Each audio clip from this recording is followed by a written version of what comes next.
The bright sunlight of a summer morning shines through the tall glass windows of Houston's Harris County Courthouse, creating long streaks of light on the polished marble floor.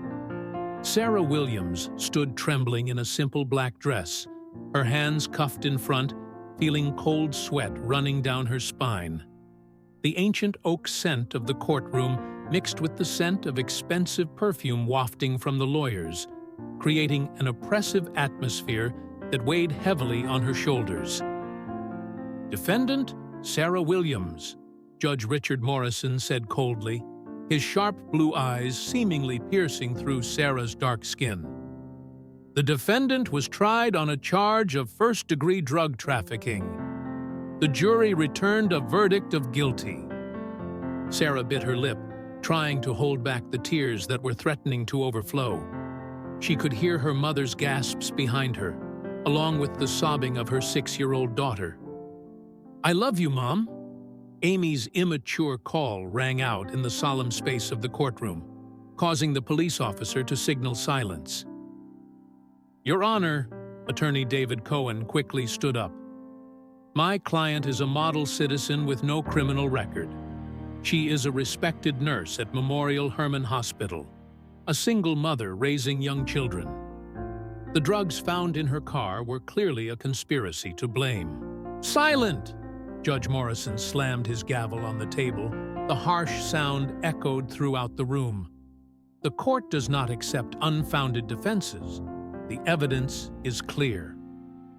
Sarah felt like her knees were about to give out. She remembers that fateful morning, when police stopped her car on the way to the hospital and found a bag of heroin hidden under the back seat. She screamed that she was innocent, that someone had put it in her car, but no one believed her. Given the seriousness of the crime, Judge Morrison's voice sounded like the sound of a hammer hammering a nail into a coffin. And to deter others from similar intentions, the court sentences defendant Sarah Williams to prison. Life imprisonment, without the possibility of probation. A shrill cry rang out from behind. Amy burst into tears in her grandmother's arms, calling for her mother until her voice was hoarse. Sarah felt like the whole world collapsed under her feet. She turned back to look at her daughter one last time, tears flowing uncontrollably. "I love you, Amy. I will prove my innocence." As the police officers approached to lead Sarah away, she suddenly noticed something strange in Judge Morrison's eyes. That was not only the coldness of a fair judge, but also contained a look of deep contempt. She had seen that look many times in her life, the eyes of racists. While being led out of the courtroom, Sarah suddenly heard whispers from a group of reporters standing near the door. "I heard that her husband is..." But the sentence was interrupted by the sound of the courtroom door closing. Sarah didn't have time to hear the end of that sentence, but in her mind, a fragile ray of hope began to glimmer. Michael Williams, Sarah's ex-husband and Amy's father, was on his way back from Washington, D.C. He was unable to be present in court because of an emergency meeting. As one of Houston's first black mayors, Michael had to fight tirelessly to change the system. But even with his position of power, he still couldn't be there in time to stop this verdict.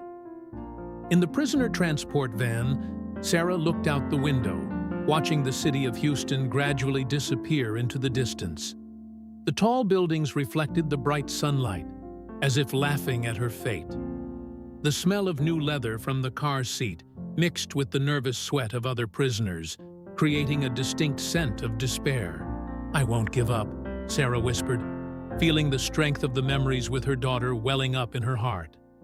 She missed the smell of Amy's strawberry shampoo, the clear laughter every morning when she took her child to school, and the cozy dinners with just the two of them.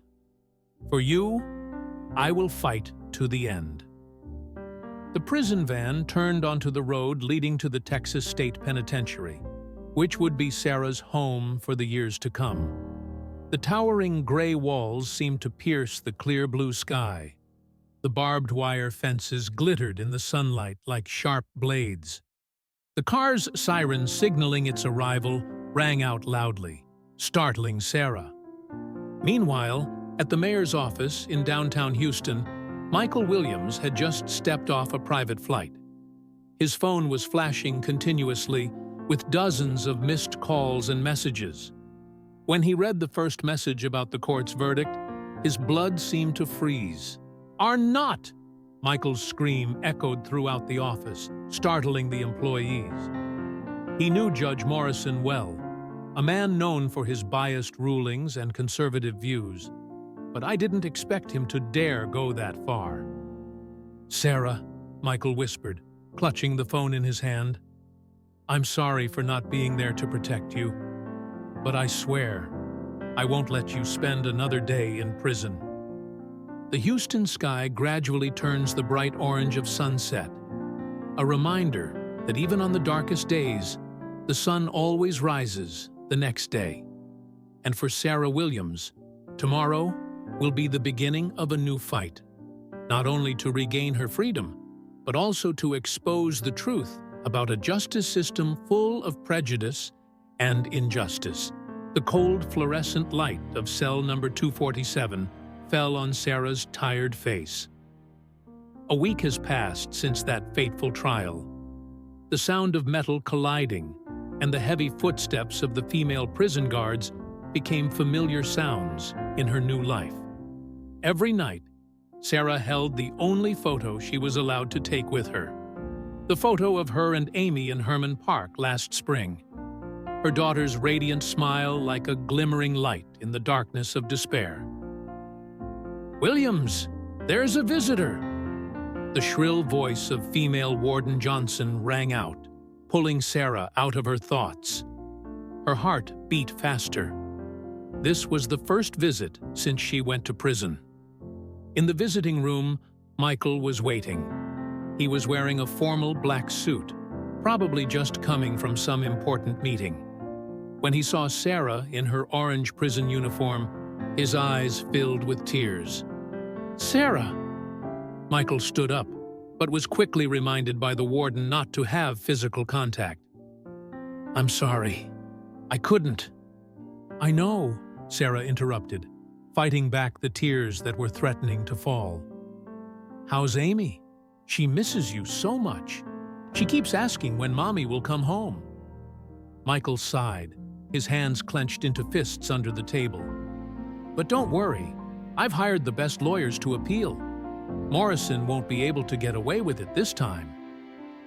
Sarah looked intently into her ex-husband's eyes. "I heard reporters say something about you on trial day. What are they going to say?" Michael was silent for a moment, then lowered his voice. "Morrison doesn't know I'm your ex-husband. He doesn't know you're the ex-wife of the mayor of Houston." Sarah suddenly understood. Because they had been divorced for 2 years, and she still kept the last name Williams, no one could connect her with Houston's first black mayor. A bitter smile appeared on her lips. "He hates black people," Sarah whispered, remembering Morrison's contemptuous look in the courtroom. "And now he has sentenced the ex-wife of the person he hates the most in this city." "That's right," Michael nodded, his eyes flashing with determination. "And that would be the biggest mistake of his career." In the following days, Sarah began to get used to life in prison. She befriends Maria, a woman of Mexican origin who was wrongly convicted of human trafficking. They often sit together during mealtimes, sharing stories about their children and unfinished dreams. "My niece Amy is so lucky," Maria said at lunch, pushing a plate of cold bean stew towards Sarah. "At least he has a father who has authority. As for my son, he doesn't even know where his mother is." Sarah placed her hand on Maria's shoulder, feeling her fellow prisoner's pain. The strong smell of disinfectant in the restaurant mixed with the smell of cold food, creating a familiar, stuffy atmosphere. Meanwhile, at Houston City Hall, Michael is having an emergency meeting with his personal legal team. On the luxurious oak desk are stacks of files on Judge Morrison's previous cases. Mr. Mayor, Jessica Martinez, the lead attorney, pointed to a graph on the screen. We analyzed all of Morrison's verdicts over the past 10 years. 85% of black defendants received harsher sentences than white defendants for the same crimes. There's more, added David Cohen, the attorney who defended Sarah during the trial. We have found evidence of Morrison's relationship with a local drug gang. It is possible that the planting of drugs in Sarah's car was not random. Michael stood up, walked to the window, and looked out at the city of Houston, glowing with lights in the sunset. He could see the Texas State Penitentiary in the distance, where Sarah was enduring days of humiliation because of the prejudice of a cruel man. "I don't care what it costs," Michael said, his voice low with determination. "We have to bring this to light. Morrison must pay for what he did." In the following days, news of the relationship between Sarah and Mayor Williams began to spread in the media. The press rushed to report on the shocking case about how a judge with a racist record accidentally sentenced the ex-wife of Houston's first black mayor. In the cell, Sarah watched the developments on the small TV in the common room. She felt both hopeful and worried. On the one hand, the truth is gradually being exposed. On the other hand, she fears this will affect Michael's political career and Amy's life. "Mom!" Amy's clear voice rang out during weekend visiting hours. The baby has grown a little taller after a month of not seeing her mother. "I miss you so much, Mom." Sarah hugged her child tightly, inhaling the familiar scent of her shampoo. Amy was wearing the floral dress Sarah had made for her birthday last year, and it made her heart ache. "I've missed you too," Sarah whispered, stroking her daughter's soft, curly hair. "How is your child studying? Are you good?" "I got an A on the math test," Amy boasted happily. "And Dad takes me to the park every weekend. But I still remember Mom reading stories to me every night." Sarah felt a lump in her throat. She missed the warm evenings with her child, the feeling of holding her child in her arms and telling her fairy tales until Amy fell asleep. Now, those moments have become a luxury. "Uncle David said Mom will be home soon," Amy continued, her eyes wide with hope. "Is it true?" Sarah looked at Michael standing next to her and received an affirmative nod. "That's right, honey. I promise I'll be back with you soon." When visiting hours ended, Sarah watched her daughter's small figure disappear behind the heavy steel door. In the cold air of the prison, Amy's clear laughter still rang in my ears, like a reminder of the free life that lay ahead. 2 months after the fateful trial, Judge Morrison's office sat in the darkness of a late evening. Only the light from the vintage desk lamp shined down on the document pages in front of him. The sound of the phone ringing broke the quiet atmosphere. "It's Morrison," he said in a hoarse voice, tired after a long day of trial. "Judge, we have a problem." The voice on the other end of the line made Morrison tense. It was Frank Davidson, a high-ranking police officer whom he had known for many years. "The FBI is investigating Sarah Williams's case. They found strange fingerprints on a bag of heroin in her car." Morrison felt his throat dry and bitter. "What did you say?" "And there's more," Frank continued, his voice growing urgent. "They're investigating your connection to Carlos's gang. I think someone informed them about our deals." The bottle of whiskey on the desk suddenly became strangely attractive. Morrison poured a full glass, the strong smell of alcohol rising to his nose, like a reminder of wrong decisions in the past. "I'll take care of it," Morrison said shortly before hanging up. But in his heart, he knew that this time, things were out of control. Meanwhile, at the Texas State Penitentiary, Sarah is having a special visitor. FBI agent Lisa Thompson sat across from her in the interrogation room, her eyes sharp, but not lacking in understanding. "We found a drug cartel member's fingerprints on the bag of heroin in your car," Lisa said, opening the file in front of her. "And the interesting thing is, this guy has connections to Judge Morrison." Sarah felt her heart beat faster. "Is this why I'm being arrested? Because I'm Michael's ex-wife?" "We believe Morrison used his position to cover up the activities of a drug ring," Lisa explained. "And sentencing an innocent person like you was part of their plan. What they didn't expect was that you had connections to Mayor Williams." In the following days, the FBI investigation increasingly narrowed the siege.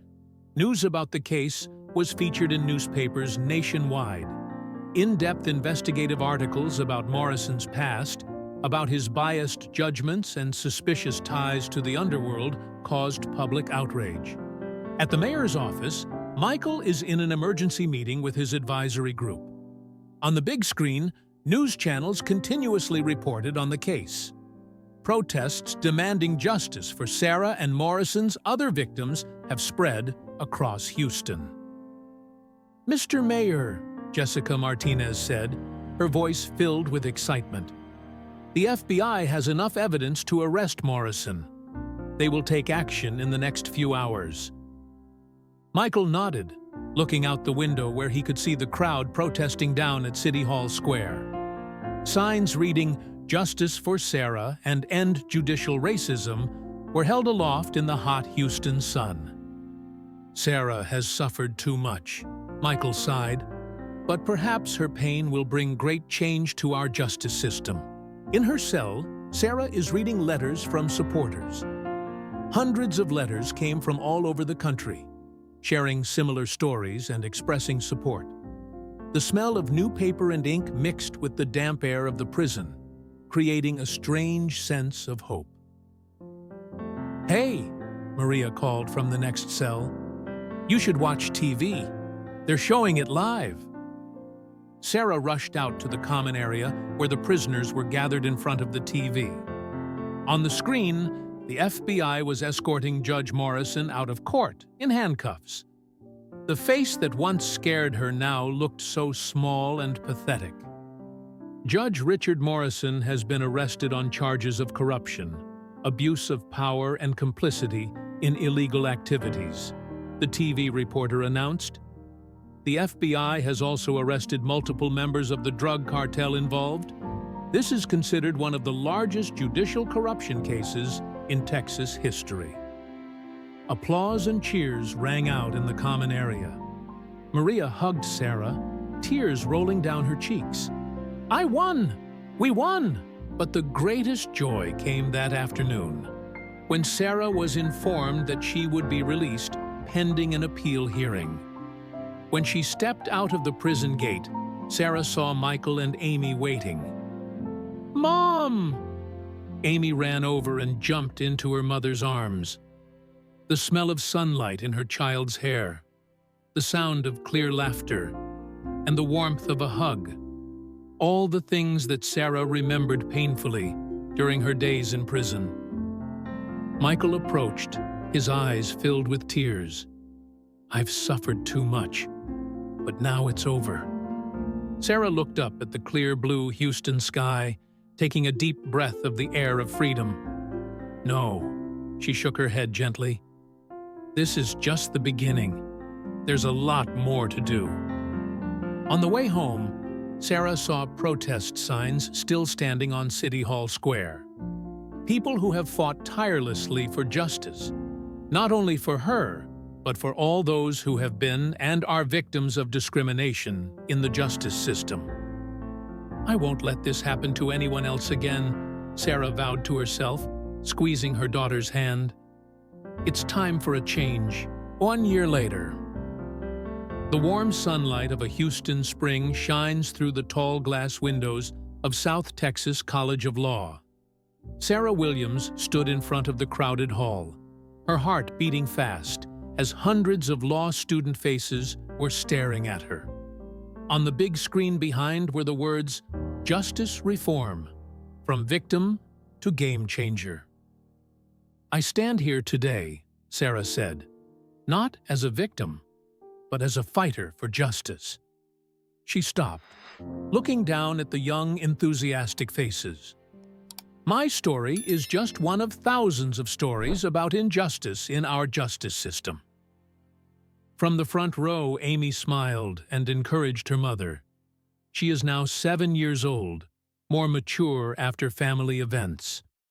Next to it, Michael sat in a formal suit, still maintaining the characteristic calmness of a mayor. Judge Morrison was sentenced to 25 years in prison, Sarah continued, but arresting one corrupt judge doesn't solve the root problem. We need to change the whole system. The image on the screen switched to the latest statistics on racially biased sentencing rates in the Texas justice system. Sarah has spent the past year researching this issue, preparing to enter the law program at this same school next fall. "My freedom is not the end," Sarah's voice grew stronger. "It's the beginning of a bigger fight. A fight in which I hope you, future lawyers, will join me." In the crowd, Maria, Sarah's old prison friend, smiled proudly. After Morrison's case was exposed, many of his rulings were reconsidered. Maria was released and reunited with her son. Now, she works for the nonprofit organization Justice for All, founded by Sarah. Every day, Sarah looked each student straight in the eye. "In prisons across this country, there are innocent people suffering the same injustices that I did. They have no voice, no has power, and sometimes even no hope." The smell of coffee from the drinks counter at the back of the hall wafted through the air, mixed with the new wood smell of the rows of chairs. Sarah suddenly remembered the smell of prison, the smell of despair and suffering that she could never forget. "When I was in prison," she continued, her voice low, "the most painful thing was not the loss of freedom. It was the feeling of helplessness, knowing I was innocent, but being unable to do anything to prove it. It feels like I'm dying every day." A light sigh rang out from the crowd. Some students started taking notes hurriedly. "But I'm lucky," Sarah smiled, looking towards Michael. "I have supporters strong enough to fight for me." "Not everyone is as lucky. And that's why we need lawyers who have the heart, the vision, and the courage to defend justice." From the last row, David Cohen, the lawyer who defended Sarah in the old trial, nodded in approval. He became an advisor to Sarah's organization, helping wrongfully convicted people have a chance at a fair trial. "You know," Sarah looked down at Amy, who was smiling at her mother, "my daughter asked me why, after all that's happened, I still wanted to be a lawyer. I told her, sometimes when the most painful experiences are the strongest motivation for us to create change." Applause rang out from several corners of the hall. Sarah raised her hand to signal for permission to continue speaking. "Today, I'm not just sharing my story. I'm inviting you to join a revolution in our justice system, so that no more Sarah Williams have to suffer. Suffering because of prejudice and corruption, so that true justice is justice for everyone, regardless of skin color, gender, or social status." When Sarah finished her speech, the whole hall erupted in enthusiastic applause. Amy ran onto the stage and jumped into her mother's arms. Michael also stepped forward, proudly looking at the strong woman in front of him. "Mom, you're amazing," Amy whispered into Sarah's ear. "Thank you, honey." Sarah hugged her daughter tightly. "But my work has only just begun." After the talk, while packing up her documents, Sarah received a letter from a freshman. She opened it and read it, and the words brought tears to her eyes. Dear Sarah, I am the daughter of a mother who is serving a 15-year prison sentence for a crime she did not commit. Your story gave me hope. I want to join your organization to help people like my mother. Sarah looked out the window, where the city of Houston was engulfed in a brilliant sunset. A year ago, she stood in a cold prison cell, not knowing if she would ever see the sunlight of freedom again. Now, she not only has freedom, but also a mission. Time to get to work, Sarah smiled, holding the letter close to her chest. Tomorrow, and many days after that, she will continue her fight. Not for myself, but for everyone who needs a voice, a chance to be treated fairly. Because sometimes the greatest injustices are the beginning of the greatest changes.